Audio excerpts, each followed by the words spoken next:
Hackajob talks tech talent. That's next on the Rec Tech Podcast.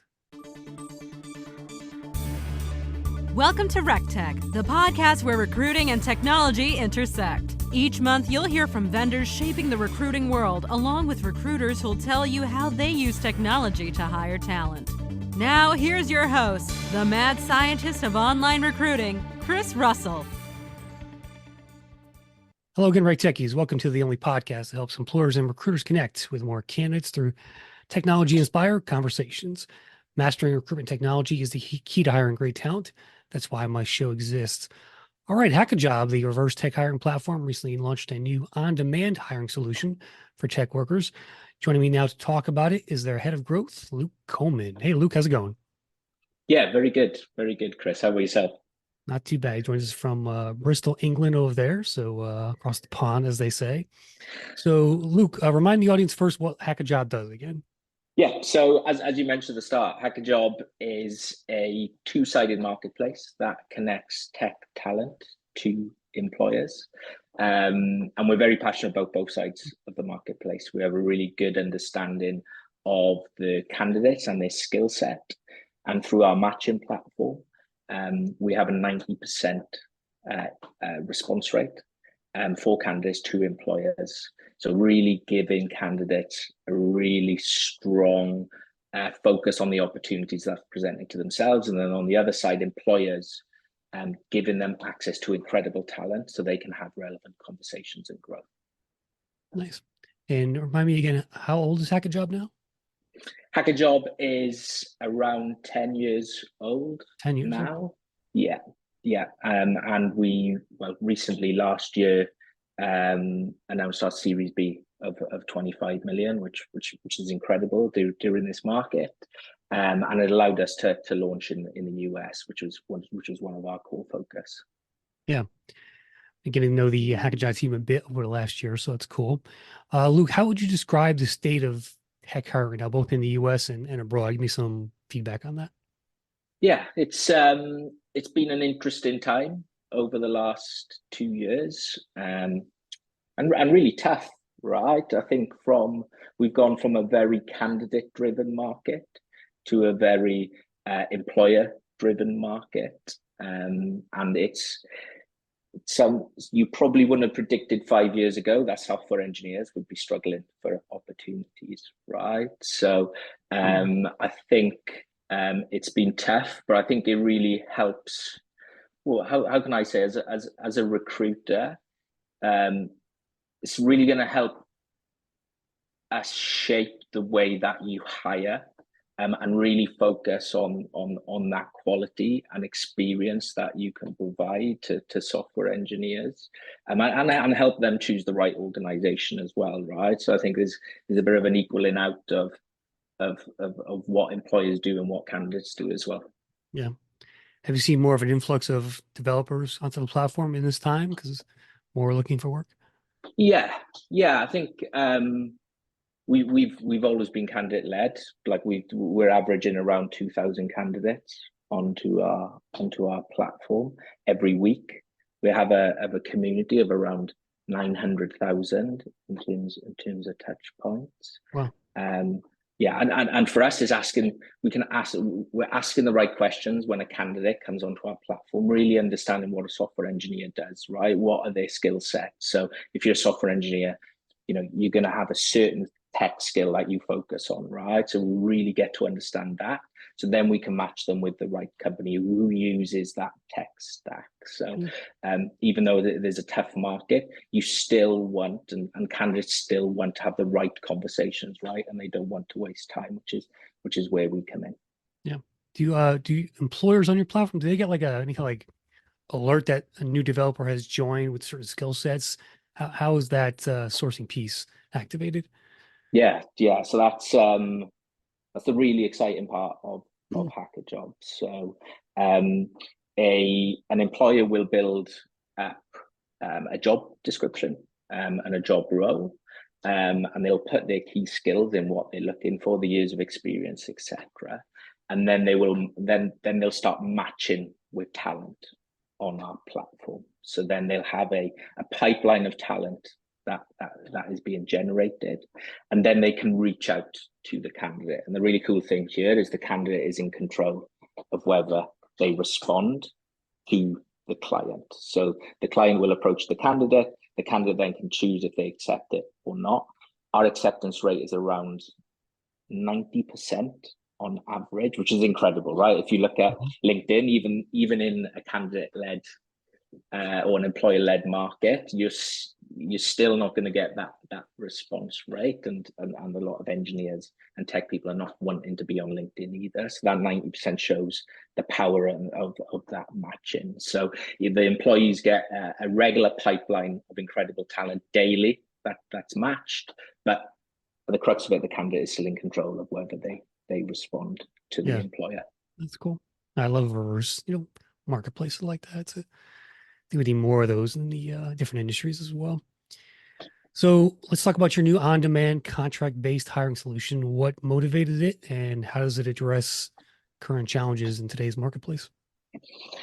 Yeah, so we've been running some data on the candidate side, and I think it's probably to take a step back and start with our overall mission, right? So our overall mission is to be the go-to marketplace for tech talent.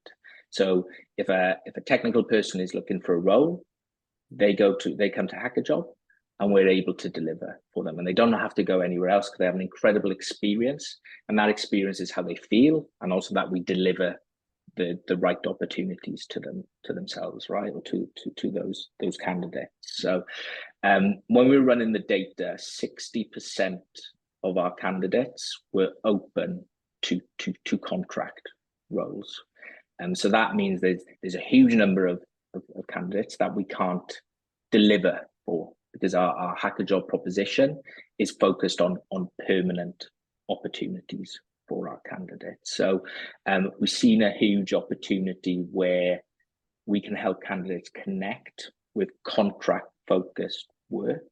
So that was the key thing, of being able to provide that option for our candidates. And then on the other side, and I think this goes into kind of how the market is shaping up. And again, we're working on some assumptions here, Chris. I love your thoughts on this as well, right? But I think employers are probably changing how they're going to hire in the next year, 24 months, in terms of being focused on project-based hiring with the right skills to deliver that, without the potential overheads that come with hiring a permanent employee as well. So the first reason we launched it is that candidate 60% we can't deliver, therefore we can't be the only place that candidates go, whilst also thinking about the future state of hiring for employers.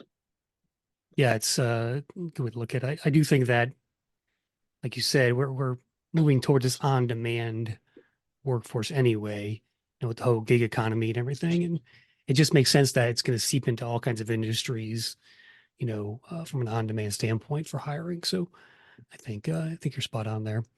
So how does it work? Can you break it down for me from the employer perspective, what they need to do, what the user experience looks like? Yeah, so quite simply, and we're very much phase one, learning about the challenges that employers have when it comes to contingency hiring and contract hiring. So we're adapting to that. But essentially, employers don't need to do anything in terms of going into the platform. Phase one for us is you go into the back end, and we use our matching tool to match with candidates. We pre-screen them to the needs of the employer as well, and then present them with profiles that match their requirement. And then we manage the payroll and onboarding for employers as well. So we take on that burden. The reason we're doing that in phase one is because we're still trying to adapt what the product should look like for contingency hiring. There's going to be different nuances to that, so we get to learn and go through that journey. And another part of that is it's all about pace as well, Chris. So if depending on where the requirement comes from, whether it's a founder, whether it's the talent team, whether it's the hiring manager, they need contingency resource pretty much as soon as they've sent the brief, right? So by us owning it, we're able to deliver that very, very quickly. Who knows what the future looks like, and this is what's really exciting about our product. We're speaking to all types of companies, both startup and enterprise, and all have different challenges when it comes to contingency. If we're looking at enterprise, a lot of talent teams don't actually own the contingency hiring part, right? And they'd love, and we're having a conversation, and they'd love to have more ownership of that. And by having a product that helps them deliver to that, then they'll be able to prove out the value of using it, and then have more. Have the ability to potentially own that in the future. But again, these are all learnings. But essentially, back to your question, companies don't have to do too much in terms of in product at this moment in time. It's because we're delivering that for them. Gotcha. In your announcement about the on-demand, you mentioned 60% of the global tech talent pool is interested in temporary opportunities. Is this a trend you guys see as far as your candidate base? So in terms of how we gather that data breakdown, so when a candidate signs up, there's a whole host of onboarding questions that they go through, which I alluded at the start, right? Understanding their technology, their skill set, etc. But we also now ask, and I've been doing it for a while in terms of understanding the data, is, are you interested in perm or contract or both? And then they're able to put their relevant salaries, whether that's annually, hourly, or daily, as a rate. So that's how we've generated that data. Is that a trend we're seeing? Yeah, it's like contractor marketplace has always been buoyant in my experience in the tech world. It's probably a little bit higher now, that 60%, mainly because of the market. I'd assume in people wanting any type of employment at this moment in time. But I think what contingency and contract and freelance opportunities gives developers and tech people and employee and candidates in general is the flexibility, right? The flexibility to work how they want, the flexibility to work on different projects, and potentially be based wherever they want as well, right? And I think that's becoming more prevalent in terms of people wanting that flexibility, and probably maybe tired from the cycles we've gone through employment to layoffs, etc. So being a contractor kind of takes away that and gives you that flexibility and ownership of who you want to work for and how you want to work as well. But again, this is very, very early stages and assumptions on our part. Looking for your next HR technology role? Go to your browser, type in hrtechjob.com, and browse hundreds of jobs with the best HR technology vendors. HR tech professionals finally have a dedicated job marketplace to find work or be found. Sign up for job alerts or post a resume. Discover jobs with companies like Workday, Phenom, HiBob, Deal, and more. You'll even find HR tech roles with employers in case you want to work with managing HCM or HRIS platforms. HR Tech Job, the only job market for HR technology careers. Join us at hrtechjob.com. Now, with a move like this, you're kind of going up against the Upworks of the world who have been traditionally entrenched in this space. But how do you guys, how do you differentiate yourselves? What are the benefits there, do you think? So you've got your Upworks. I think TopTal have done incredible within this space as well on the tech side. I think our big play is, and I don't think there's many people out there, and I can be shot down, but we want to be an all-in-one solution. Right, and that's the key thing. Going back to the mission, we want to be the all-in-one solution. So, when employers choose to use Hackajob, they can hire both perm and they can also hire contingency as well. So they have a platform that does it all. And in the times now where we're trying to kind of be lean in how we deliver things, having a solution that does one thing is hugely powerful, right? But what I'm excited about is having that all in one solution. The data you generate from that is incredible, right? So we're generating incredible candidate data in being able to say how many contractors there are in a certain place with this technology, right the way through to the perm side, all the way down to, you know, hiring manager interviews and how hiring managers are interviewed, how successful they are through the onboarding, etc. So having that all in one solution generates all that data where you can make incredible decisions, both business led and hiring led as well, which I think I think that's how I see us in being that all in one solution, and is a lot different to freelance marketplaces that just focus on that Right. freelance thing. And I could go on forever of like providing that consistent candidate experience that sometimes gets lost in the contingency and contract hiring world, even down to that, like, and this is a hugely important point in diversity and inclusion as well. So all of these things can really be driven through an all-in-one solution. Yeah, no, I think it's a smart move overall. Can you tell me a success story? Do you have any early ones from the on-demand platform? Yeah. So probably the one we're most proud of is we had two founders come to us. They have an AI startup based in New York. They've been struggling through finding the right person for their project. I think they've used a couple of marketplaces. And it was really, really niche. It was really niche in terms of the technology. Incredibly smart people in what they're doing, and they wanted a full stack person to do some things I don't even understand on the machine learning side, etc. And we were able to as a team match with some really, really strong candidates through our platform. We sent 5 profiles across, 3 interviews, and we had 1 hire. The person is an ex-Google engineer. So the reason I'm like we're proud of that as well, Chris, is kind of our core ICP is predominantly, especially on the Hackajob permanent side, has been enterprise. Just the way that our products work and how we're able to deliver. So be able to validate and open up a whole new proposition within, like, not even startup, pre-seed is hugely exciting for us as well. Nice. That's a great story.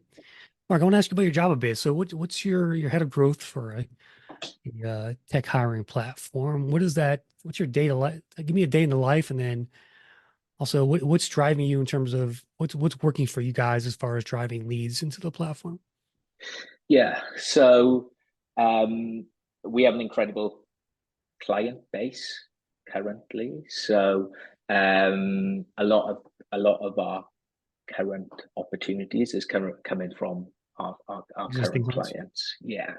And they're really excited about the proposition. And also we're getting to learn about how they do contingency hiring, etc. My day in the life is pretty varied currently. So that'll go from speaking to our current clients, understanding their pain points, understand what they want out of a solution like ours, and how we can help solve it. Right the way through to speaking to a founder who's potentially a new potential client for us in terms of how we deliver that, to then going through the product, working with my team, making sure that we're getting those matches right in terms of the product offering, understand what the product needs to change, and putting that onto our roadmap as well to ensure a smooth process. And I'm not adverse to speaking to candidates as well and understanding their pain points as well. So it's pretty varied. How do you mainly drive candidates into the platform? Is it word of mouth? Is it other stuff? Yeah, so we have an incredible team where we can organically bring candidates into our platform, and that's using a whole host of different ways for us. Where we've been really successful in the UK. Obviously, US, it's always interesting as a UK company going into the US, but yeah, we're having huge success in driving the candidates on the platform. Our play is just our matching, right, Chris? If candidates are getting relevant roles and relevant conversations, then they want to be on our platform because they're getting a great experience out of it. They're not getting spam. They're getting relevant conversations, and then therefore they want to be on it, and then that leads to a great word of mouth for us. And also comes down to the opportunities you have on the platform as well, right? Because you've got to deliver to that. But you kind of touched on this with the man's part of the future of tech hiring, but looking ahead, how do you see the future of tech hiring evolving here? Give me some thoughts on that. Yeah, it's really interesting, and obviously you like, I think a few months back or maybe last year, everyone was trying to understand how AI would affect recruitment, right? My belief is AI is, and I use it on a daily basis. I think it's a powerful tool for recruitment and recruitment teams, mainly to help with automation, and that helps in a whole host of ways, right? That could be from providing an incredible candidate experience, to understand how hiring managers interview, right? There's amazing technology to really help with that, but the crux of recruitment is down to a human-led approach and how you make a person feel, and that's why they choose an opportunity, right? Is it the right one, but how do they feel as an organization? So I think AI really helps drive automation and makes your job much easier. And also, I don't think recruitment's changed too much, even though technology is quite far advanced. It's still job adverts. Still, people go find a job through a job advert or candidate or clients source via tools that are pretty old now. But what I'm excited about is that data part. I think we're just scratching the surface of the data that we can generate through hiring and everything that's pulled there. So hence why I go back to that all-in-one solution. We've invested quite heavily in the data science team to make sense of the data that we have, because we have candidate data and everything that they build out to their profile, right the way through to the employer data and the funnel that they go through when hiring for a role. So that data should inform a technology decision of the company, right? It should inform how long it's going to take to deliver a project. If they wanted to run a huge data project, what is the cost of that in terms of salaries? Where's the best place to put that project? Is it in New York? Is it in Bristol? Is it in London? Is it somewhere else? Because we know that there's a high percentage of Java developers who can deliver that project based in this city, right, at this cost. So you've got the high level in terms of how you deliver from a business decision plan, right the way through to the crux of